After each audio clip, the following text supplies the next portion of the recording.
So, ladies and gentlemen, please take your seat and be ready for the session with the women leaders of Ukraine.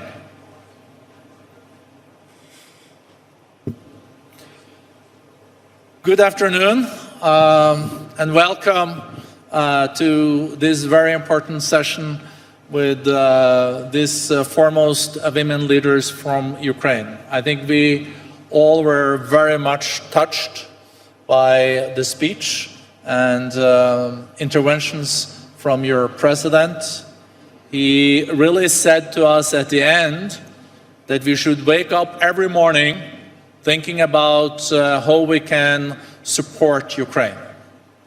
He also earlier in his speech mentioned that he was waking up every morning to be informed about how many people had died in their fight for Ukraine. Just think about the realities we are faced with. Russia has broken international law, they have broken international humanitarian law, and they're broken the UN Charter in their attack on Ukraine. So, Madam Yulia Sviridenko, Deputy Prime Minister and Minister of Economy of Ukraine, when we wake up in the morning and reflect on how we can support your country in its fight for its territory,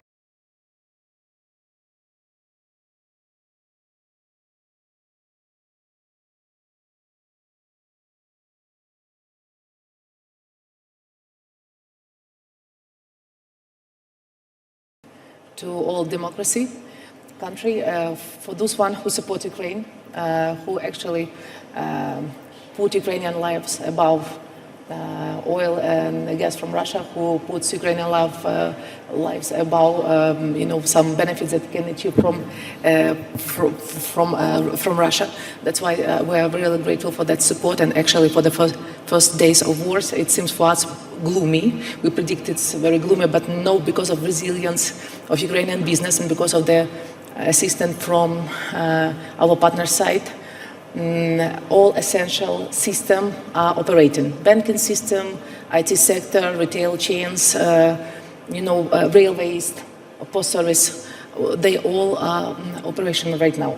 So now, actually, at the first week of the Russian invasion, it seems for us that growing season is going to be under the collapse.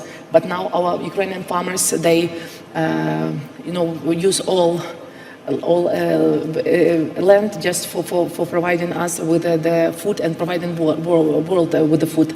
So now what we need from your side, we need your assistance in unblocked the Black Sea ports. So it's essential things for us as we need to export, as we are, export-oriented country. It's for us as essential to have this opportunity to export. That's why we need to unite your efforts, United States, EU efforts, all efforts to arrange this export operation. Of course, it's related to the defense issue, but anyway, we need to move further.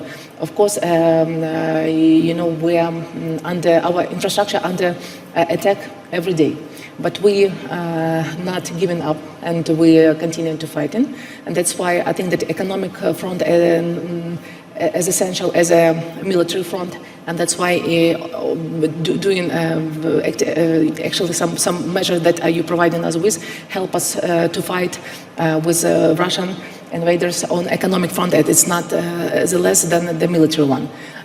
So that's why we, as I told you, we're not giving up. We have Ukrainian rather brave people, and our business show resilience. And I think if you can increase your support, of course, on public finance, you've heard our president, at least 5 billion per month. And of course, we need this money now, but we are fighting for our future.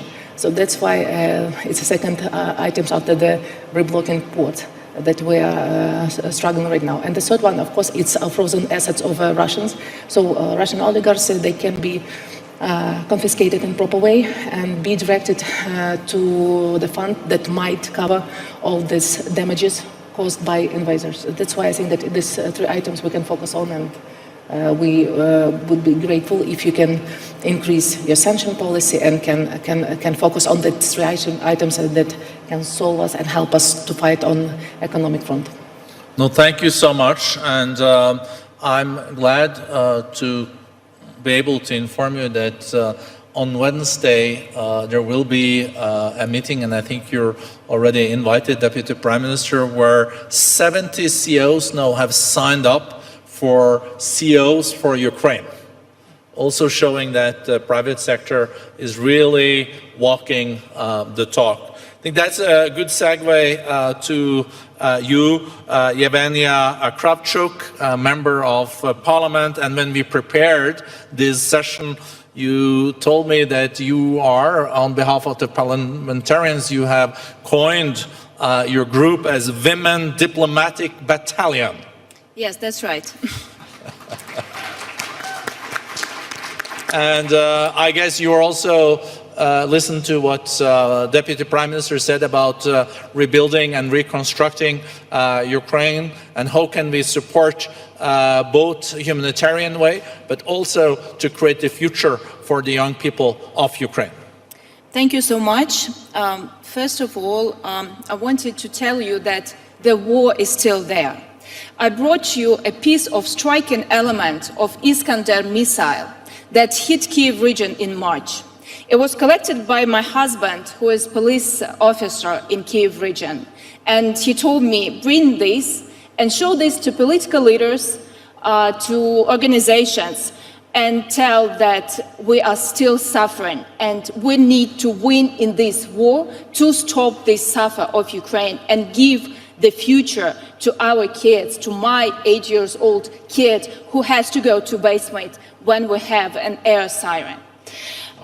Speaking about the humanitarian needs and humanitarian crisis, I will say that we have different stages of humanitarian crisis in Ukraine, and the closer you go to Russia, the worse is situation. So this is the key, the presence of Russia on our territory. We have around of 12 million people that had to change their location. 5 million people had left the country, but they want to come back. 7 million people are IDPs, internally displaced people. Of course, they need a place to live, social services, they need to go to the hospital, to find a new school, at least online. And thank you for the support, of course, for our people outside of the country and also helping humanitarianly inside of the country. And we see that we sort of switched from what we needed from the very beginning, like food and medicine. Now we need, of course, we need financial aid. Also, we need petroleum and diesel because there's a shortage of gasoline in Ukraine, and it both are very important for economy and for just for people to live in the country. But when I'm asked what is the best humanitarian aid for Ukraine, I answer weapons, more weapons, because you can send us for years tourniquets, food, medicine. But if you send us enough of weapons, if you put sanctions strong enough to Putin to stop this war, not to go further, not to have money. Because when you pay for gas and oil from Russia, it returns as the striking element or a bullet to innocent child. Today, 11-year-old girl died in the hospital. She was from Luhansk region, and she became 233rd victim of this war, a child that died because of this war. And then you have these occupied territories, and the situation there, it's not a humanitarian crisis, it's humanitarian help. Because Russians will not let the food and medicine inside of these territories, and they're not letting people out. In Kherson region, in the south, people stay for 5 days in the cars, in the field, and Russians will not let them go out. So please help us. Please give us more weapons, more financial aid to be sustainable in this situation, and we need to win this war, because this is the only way to end these atrocities, to end the suffering of people, to end this humanitarian crisis. Thank you. And just reflecting on the fact that breaking basic international law, even hitting schools where children are being taught. That I think is, we haven't seen this in many, many years. It is such a telling story. There's still a strong private sector in Ukraine, and we heard that President Zelensky also said in his speech that for those that are in solidarity with Ukraine, you will remember, and they will also do well when it comes to business in Ukraine. This 43 million people, and it's still a powerful nation. We have with us also Yulia Kiryanova, CEO of Smart Holding, impactful company in Ukraine. And I was wondering, how can you run your company in the middle of war? How is it with employment? Are people coming to work? How can you run your business? Yes, we are, as the whole business society in Ukraine does. But maybe we start from the small introduction. We are the strategic investor in Ukraine, operating in more than 8 industries, with quite a diversified portfolio. But first of all, I would like to reflect on Mr. President said in business terms. Actually, I'm in business for 20 years. All these years, I work 24/7. And I see how business community does the same.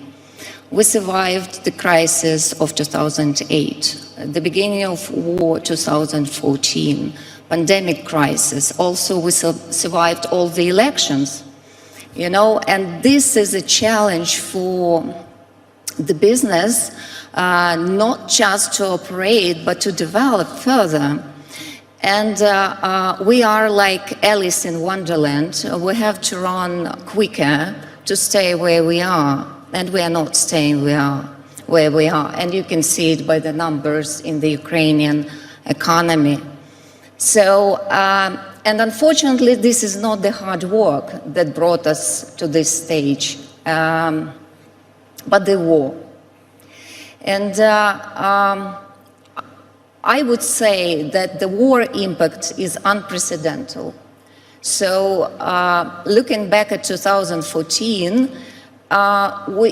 we didn't experience that much of a pressure on all industries in the country. Our business portfolio has 3 key industries to the economy. 2 of them are export-oriented, steel industry and agriculture, as well as gas production. So let me brief you on what's going on in big numbers for you to understand what is the scale.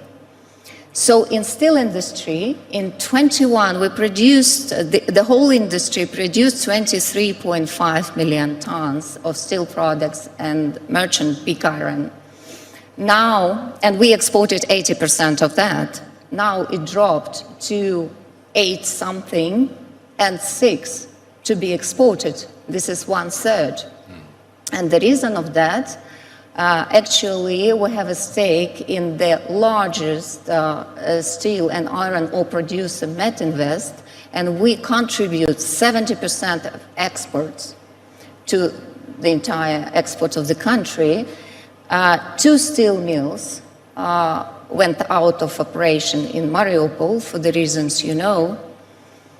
There are some other businesses that are not operating, and this is 53% of the steel industry in general.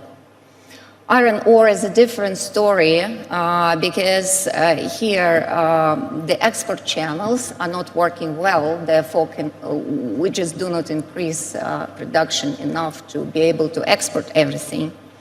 On the gas industry, I would talk about agriculture now. In agriculture, the key export products are corn and wheat. We produce 54% less of corn and 35% of wheat. We have a company, Harvest, that is among top 10 agrarians in Ukraine. And we have lost 68% of arable land. So the gas is 22% down. I may continue that. But to wrap it all, I would say that throughout our portfolio, we see more than 50% down in the production. However, there is a good news. We are alive. And by saying that, I do not mean only that we struggle every day and keep going with all our employees. I'm saying that we are looking in the future. And yes, this is when you stop thinking about the future, you are dead, and the enemy wants us dead. So we are alive. Thank you. Thank you. And it's about the future, and we have one of our global shapers with us too. I just saw a news flash coming in here.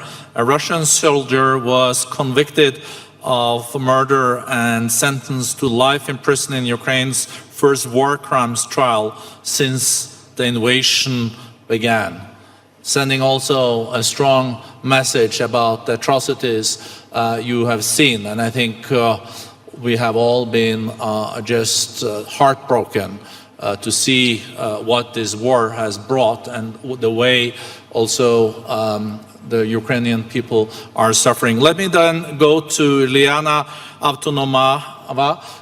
You're a young global shaper, impact officer at Kiev Hub, and I know also based on the crisis and the humanitarian sufferings we are seeing, you have started an NGO to deal with mental health, but you're also looking into the future, how to build a future for the young generation in Ukraine. So great to have you here, Ulyana. Floor is yours. Yeah, thank you so much. So I think that I'm here with one very clear message, that we need together not only rebuild the country, but we want to reimagine the country. We want to unite the whole world, our government, business, civil society, and all the international partners, not to just rebuild the country, to build buildings as they were. We want to reimagine. We want to, and I'm part of the Restart Ukraine initiative, which is gathering architects, anthropologists, urban designers, all with foreign education, to build in new cities, new villages, using the latest technologies, to build cities and villages not for the 21st century, but for the 22nd century. And for that, we need all the knowledge, all the expertise, dream, ambition, not only from Ukraine, but from across the globe.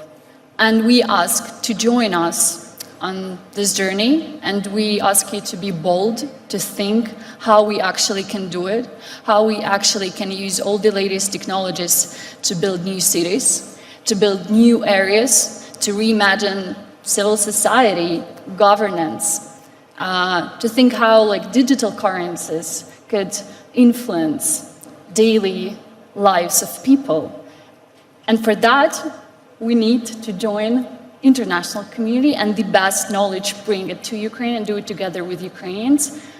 And to build on that, I want to say that the world, I want to say that the word for the next 10 years or 5 years of our lives, I want to name it as the collaboration of government, civil society, and business. And I want to ask as well our governance to be very open to these new ideas, to be open, to open the doors so that we can make Ukraine, let's say, an urban laboratory. And then also provide solutions for the world. Because we're not only the only country in crisis, and we can be the provider of solutions. Thank you so much. I know that time has run out for our panel, but I would like to go back to you for a short question and a short answer, Deputy Prime Minister. You know, it is for us, it is such an honor to have had you here, and we can almost not with words really tell how much we admire your courage. But of course, as you also alluded to, Deputy Prime Minister, words is one thing, but you also have to see international solidarity really now happening. And what would be your challenge to the powerful business community of the world here now as a short end of this session? Over to you. That was the challenge. Okay. So actually, you know, I think all our panelists, we are focused and so we understand that we need to rebuild the new country. We need to rethink about the development, of course, from our partners, as I told you. So we need to, I would like to stress once again, we need to enlarge sanction, to provide the secondary sanction. We need right now, we're challenging with a shortage of finance, so we need your support, financial support there. We need to unblock the seaports. From our side, we are starting to think about the recovery plan of Ukraine, and we are absolutely sure, and I think we need your assistance, as we think that, first of all, we need to become and to obtain the full membership of EU. We want to have the full access to G7, to EU market, and we are, you know, we're happy that United Kingdom and EU and Canada were the first who lifted all duties for Ukrainian goods and give us the opportunity to export more on that market. Of course, we would like to develop new industries, and absolutely agree with my colleagues. So it's going to be, I think it's going to be, we will develop more that industry that already good structured in Ukraine. IT, it's going to be steel industry, it's going to be agricultural industry, and of course it's going to be military. Military is number one items. I think that the question related to safety, to defense, will go through all sectors in the next, I think, 20 or 30 decades. So that's why in all these issues we need your assistance, and in all these issues we need to have a frank dialogue with our European partners, and of course resilience of our business is amazing. But with your support, if you enlarge sanction and you give us more support, we will win the war, I think, soon. That's why we really need your assistance. Thank you. No, thank you. Thank you so much. I think you were right, Evgenia, when you said that this is a women diplomatic battalion. I felt very strong messages from these really foremost women leaders of Ukraine. Your country can be proud of you. We are proud of you. And I'm also challenging all the CEOs here to join CEOs for Ukraine meeting on Wednesday afternoon to really walk the talk and so show real solidarity with Ukraine. Thank you so much. Thank you. Believe in Ukraine as much as we believe in Ukraine.